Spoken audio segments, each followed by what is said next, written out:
Hello, welcome to ITV News Meridian. Coming up on the programme this evening. Flowers, tears, tributes, memories of Her Majesty's long reign recalled across the southeast. Ringing in the news, celebrations and cheers to mark the start of the reign of King Charles III. The making of the man, the making of a king. How his military past has forged his character. And looking back to Her Majesty's last visit to Kent and memories of an unforgettable day. We got on like a house on fire. So, you know, it was a wonderful, wonderful experience.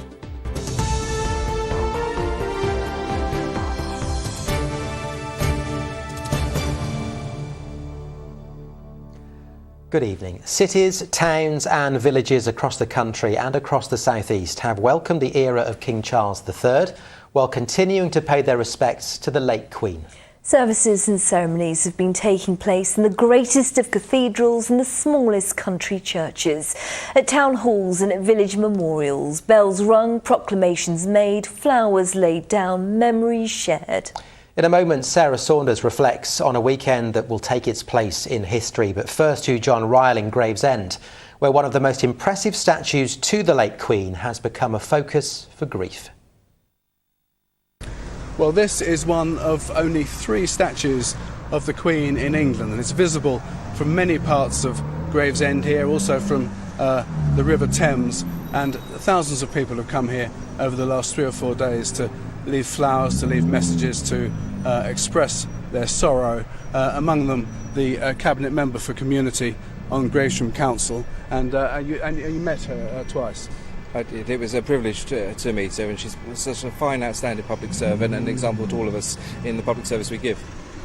And many have come here. There's also a book of condolence. There is indeed an opportunity for people of the borough to pay their own personal tributes and reflections at the Civic Centre in Gravesend, which will be open until the day after the funeral.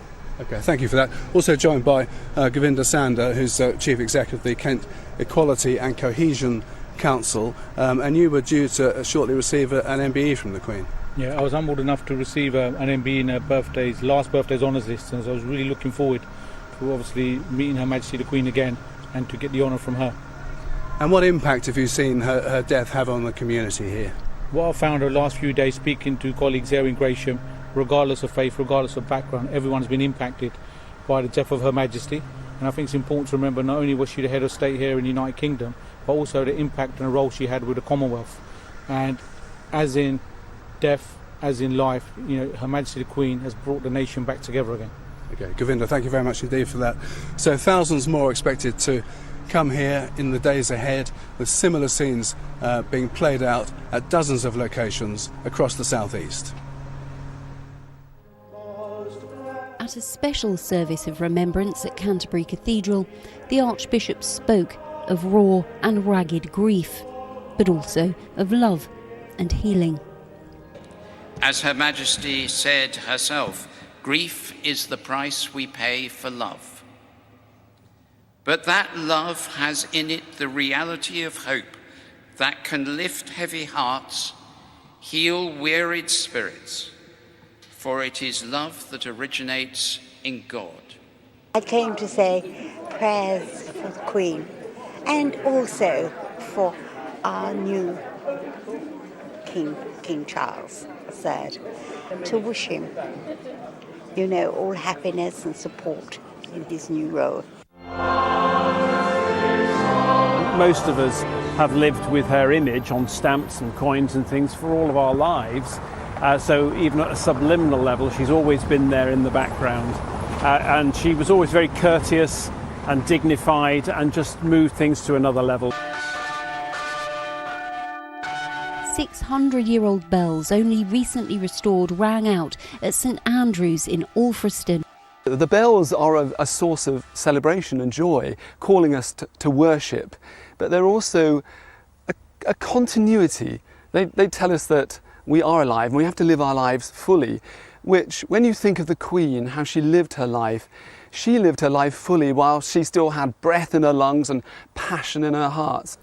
Those wishing to somehow mark this moment and show their respects have been signing condolence books in Rochester and Tunbridge. We should celebrate her life, and I thank her for her love and devotion to our country. Tributes left also at Brighton Pavilion, where the Queen met members of the public back in 2001 on a royal visit. Many people for many years to come. This week will be a defining moment for them, and I think we will miss her, that incredible stability.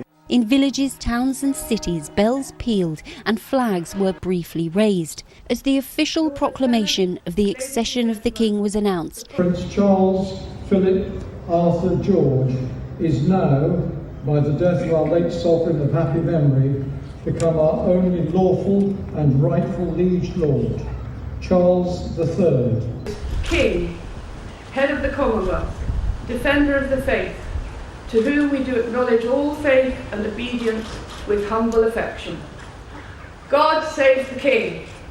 God save the King. Hip hip. Hooray! Originally, when proclamations were first part of our national history, it would have taken someone a day or so to ride from London to Lewes so that the proclamation could be made.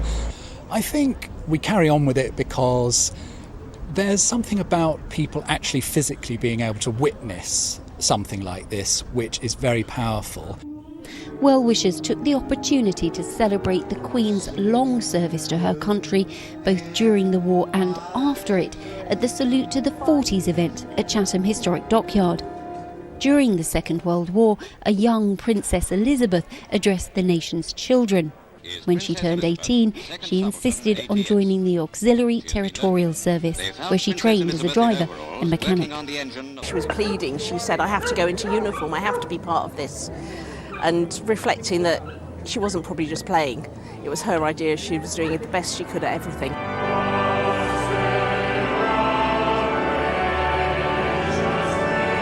And for the first time, as people gathered across the region, renditions of the national anthem were sung.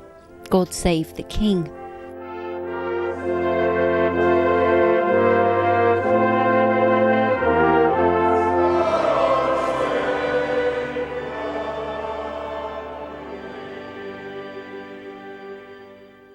Sarah Saunders reflecting on this weekend. Now, as this period of national mourning continues, the new King headed to Edinburgh for a series of events paying tribute to the Queen. Well, before he left London, he spoke to hundreds of MPs and peers, including many from our region, at a ceremony at Westminster Hall. Our political correspondent, Phil Hornby, reports.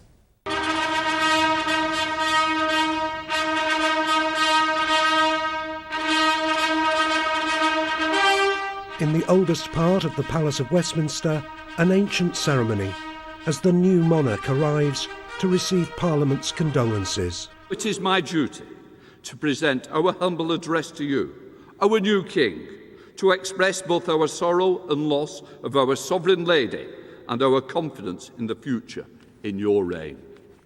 She set an example of selfless duty, which, with God's help and your counsels, I am resolved faithfully to follow.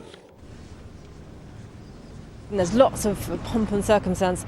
And then you had the King himself arrive very solemn, along with the Queen Consort. And actually it was very quiet for a moment, very still, and a real sense of history. Clearly a huge sadness in the room, but you combine the sadness with the fact that we carry on. So it's full of sadness, yet also there is hope and there's a future. The monarchy, of course, is one of those things which allows you to follow tradition and also to change and make things better. And I think the public access to what the ceremonies of state do actually emphasise that we have a monarchy not because the king or queen want it, because the people want it. If we didn't, we'd have a revolution and throw them out. A mile away, people from our region have again been gathering outside Buckingham Palace from Goudhurst in Kent. It feels the right thing to be here. I mean, she's just been in our lives all these years. Yeah. We've never known another monarch. We're all quite shocked, really. And yeah, I think we're just in shock, a state of shock. And we wanted to come and pay our respects. From Horling near Dartford. She's been our beacon of light forever. From Seaford in East Sussex. I met the Queen when I was a teenager, because I lived near Highclere Castle, and she used to come to the church there very often, and I used to go to the church, and I met Prince Philip and the Queen, and they often spoke to me. And I remember Prince Philip ruffling my hair one day. From Horsham in West Sussex. I was at the coronation a long time ago, and I think I've always respected the Queen and honoured her. I was 4 years old. I was on my dad's shoulders. It's an early memory. Just wanted to say thank you.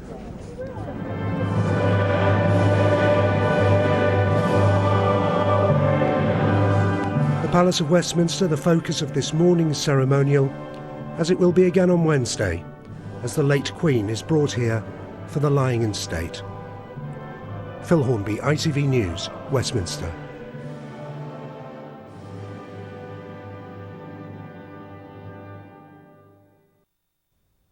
More details have been announced about how the public can pay their respects to Her late Majesty while she's lying in state in the Palace of Westminster.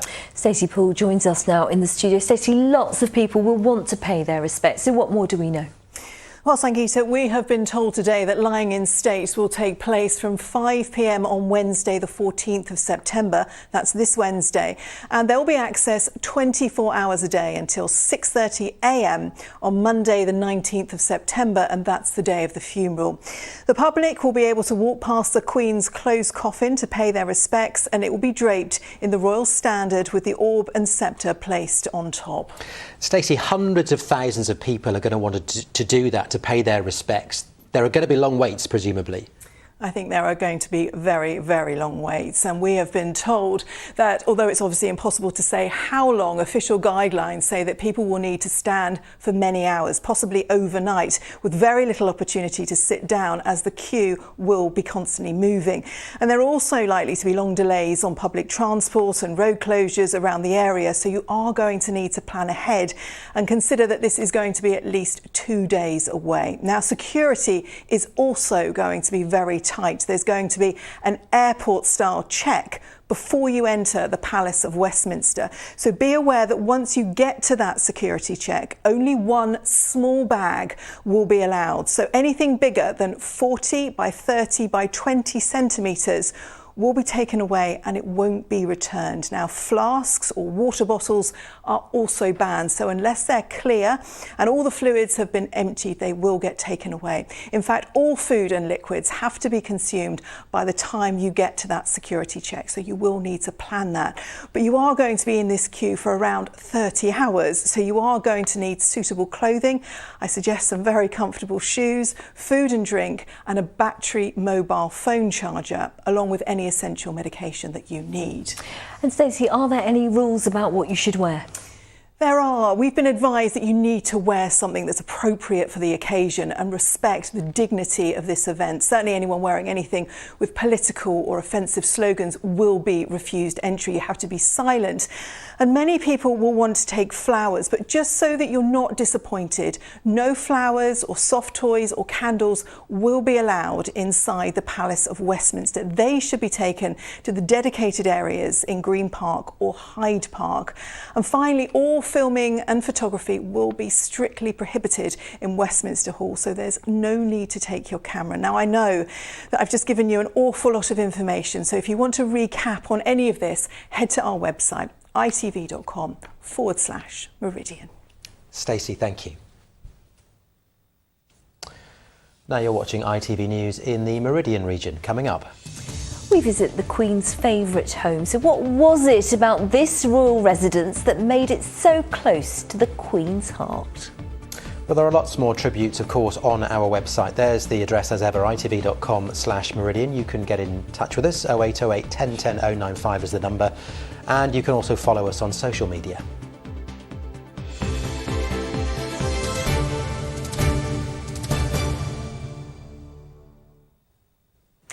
An important part of Her Majesty's work was to support and encourage public and voluntary service. During her reign, she was patron to over 600 charities and organisations. Well, one of those was the South of England Agricultural Society. Those who had the honour of meeting the Queen have been remembering with great fondness the time she visited the South of England show in Ardingly. Charlotte Wilkins reports.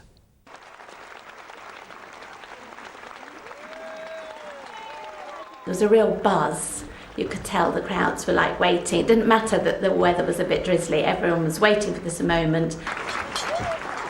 Memories of the Queen's Golden Jubilee visit to the South of England show held in Ardingly back in 2002. Wiz Crockford and her daughter Kirsty, who was 7 at the time, were among those who met Her Majesty with a very well-rehearsed curtsy. Have you been practising the curtsy for a long time? How many times have you practised that? 4, 3 a day. 3 or 4 a day? For how long? A few weeks. She just really looked like she was enjoying every moment. Each one of us that she met, huge smile, and made us all feel like she'd only come to see us. It was really amazing and very moving. It's well known that Queen Elizabeth had a very deep connection with the countryside, and as patron of the South of England Agricultural Society for over 50 years, she took time to shine a light on the issues facing the industry. She asked me personally about the impact on the foot and mouth and how that had, impacted the farming community, and how were the entries for the show this year, 2002. How they come back, and so I was able to let her know, all about the cattle and the sheep and pig entries and the equestrian, and of course she's terribly knowledgeable. We're very privileged to have had her as our patron for all those years, and to visit us 3 times in her reign has been something really special. Her Majesty first made an appearance at the 1974 South of England show, and again a decade later, each visit as memorable as the last. It's not yet known which member of the royal family will inherit the Queen's role, but the members of the society here are forever grateful for her unwavering support. I mean, to have lived such a long life, she's done a fantastic job all these years, through thick and thin, really. Charlotte Wilkins, ITV News, Ardingly. Now, His Majesty's military career undoubtedly helped prepare him for his role as king. He followed generations of family tradition in serving in the Royal Navy. King Charles also trained as a Royal Air Force pilot, and he holds many honorary roles within the armed forces. His loyalty to these has earned him much respect, as Mary Stanley now reports. Nothing has given me so much pleasure for a long time, and I am inordinately proud to be involved with a corps that is so obviously imbued with a kind of spirit that warms the cockles of the heart. Visiting the Army Air Corps at Middle Wallop in Hampshire in 1994, Prince Charles, their Colonel-in-Chief. His passion for the service was passed on to his son. Prince Harry served with the Apache Force for 3 years. Lieutenant General Sir Gary Coward was Deputy Colonel Commandant of the Army Air Corps and was there that day. And what were your impressions of him? Charming, urbane, interested, really good with people. And it wasn't just that sort of fleeting, hello, yes, good to see you, well done, and moving on to someone else. Somehow he's got this ability to get stuck in with people and have an empathy with them. Within the Corps, I think most of our soldiers feel an affinity towards him because of that. He's also Colonel-in-Chief of the Royal Gurkha Rifles, and as an avid military historian, is aware and proud of their service with the British Army since 1815. In 2019, he helped them celebrate their 25th anniversary at the St John Moore Barracks at Folkestone in Kent. And he visited the battalion in 2012 before they headed to Afghanistan, providing encouragement for the families left behind. He's granted an orderly to support him. Corporal Chandra Gurung held that role. It was fantastic. It was honor, and every single day working with him was very energetic. He come and visit to the regiment, like birthdays, 25th birthdays. He even went to Brunei. He's always there. He constantly come and visit, including the families. That means a lot to the brigade. It means Prince of Wales is taking care of the Gurkhas. The Navy also holds a special place in Prince Charles's heart. He followed his father, grandfather and both great-grandfathers into the service. He served on the destroyer HMS Norfolk, qualified as a helicopter pilot, and took command of the minehunter HMS Bronington. Nobody is an officer in the Royal Navy, doesn't actually have what I call transferable skills. So the sorts of things he'll need as king, essentially, how to lead essentially a nation in cultural and reputational terms, in being able to ensure the respect and affection of people who are associated with him. He's been under pressure, he knows what that is, and I think we've seen during his time as Prince of Wales that he's learned a great deal from his time in the Royal Navy. Skills that will equip him for the challenges and role ahead. Mary Stanley, ITV News. Well, residents at a veterans' village in Kent have been fondly recalling their special memories of meeting Queen Elizabeth on her last official visit to the county. The late monarch opened a new care home at the Royal British Legion Industries site in Aylesford near Maidstone back in 2019. Well, those who met Her Majesty that day had described it as a wonderful privilege, with the charity telling us that the sovereign support meant so much. Kit Bradshaw has the story. Almost like stand up the hill.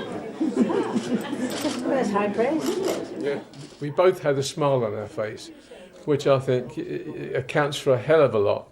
Just an ordinary commoner talking to the head of the country, and we got on like a house on fire. So, you know, it was a wonderful, wonderful experience. When Queen Elizabeth was crowned in 1953, Ray Tropping was serving as a dental technician in the Royal Air Force. It would be some 66 years later, in November 2019, that the veteran met Her Majesty in person. She was so interested and talking to people that had served in Her Majesty's services. You felt that straight away.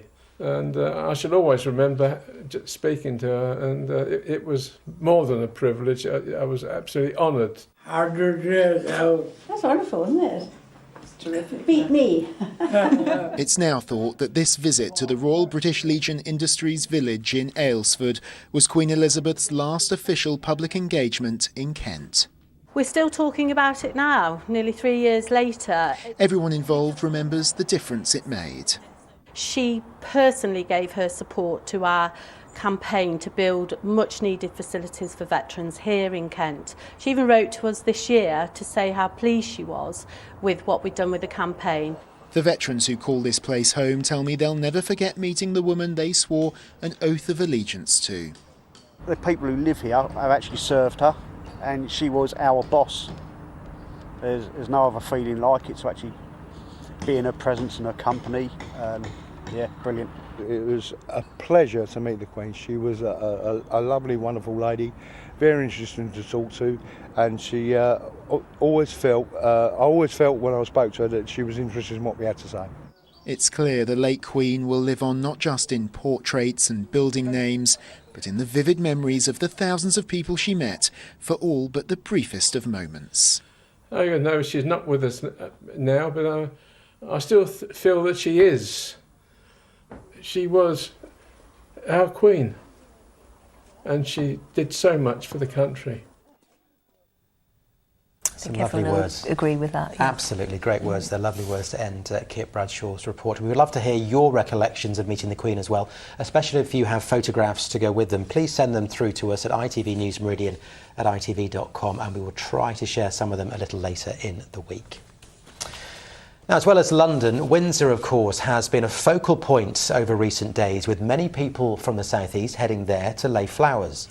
It was the castle where the Queen grew up, a place of happy childhood memories, away from the pomp and political upheaval of the time. Charlotte Breer-Edney has been looking back through the archives.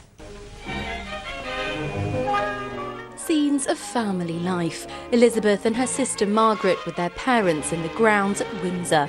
This footage taken just months after her father's coronation. But if the young princess knows her life has been turned upside down, she shows no sign of it. For the Queen, growing up as a girl, all her sort of mental comforting furniture, her good times, the time spent with those she loved most dearly, was spent in Windsor. So it's for her a familial place. You know, it's not a big, scary, rock-hard Norman fortification. It is that, of course, but she sees beyond that and experiences something much more cosy and reassuring. With the onset of war, the princesses were evacuated to the castle, which was considered safer than Buckingham Palace. It was from here that she delivered her first address to the children of the Commonwealth.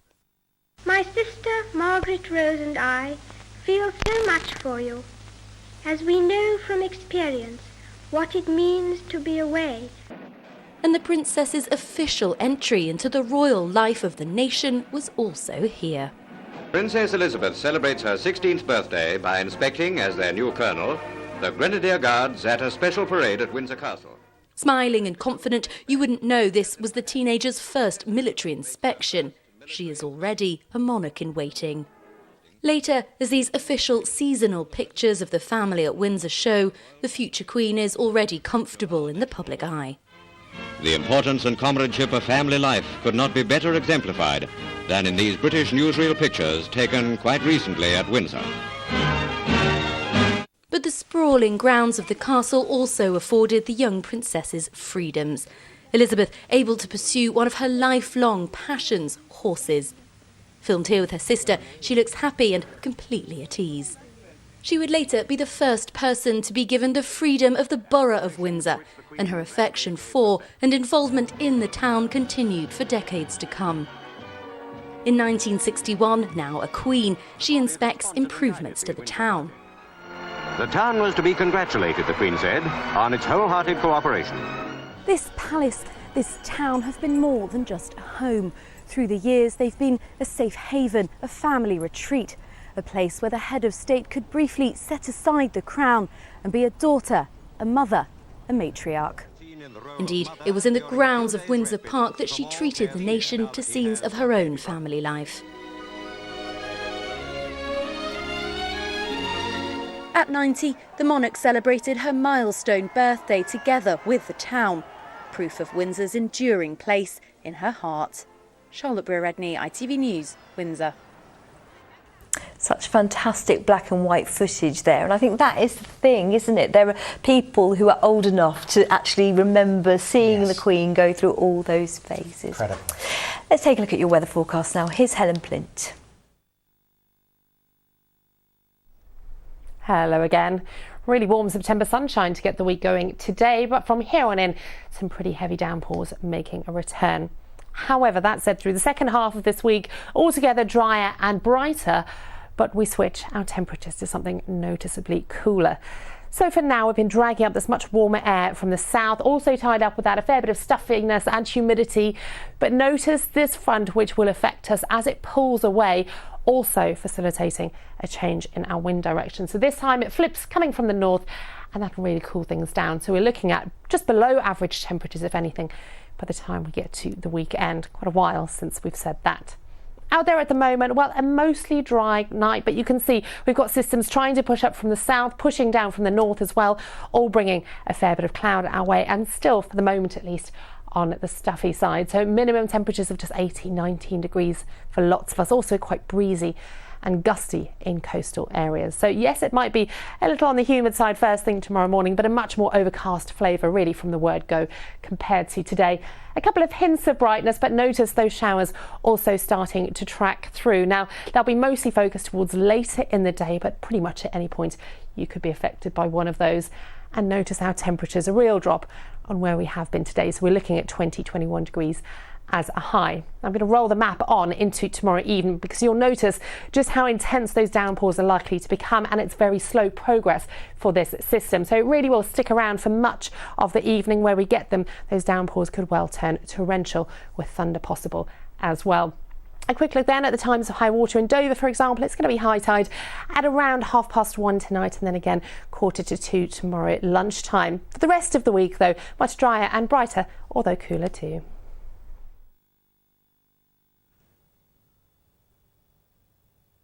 And in just a moment, the ITV Evening News with Mary Nightingale reflecting on those events today in Scotland. I'm back with your late update later on this evening. As we said earlier, plenty more from us, of course, on our website. But for now, from the team, thank you very much for watching. Bye-bye. Bye-bye.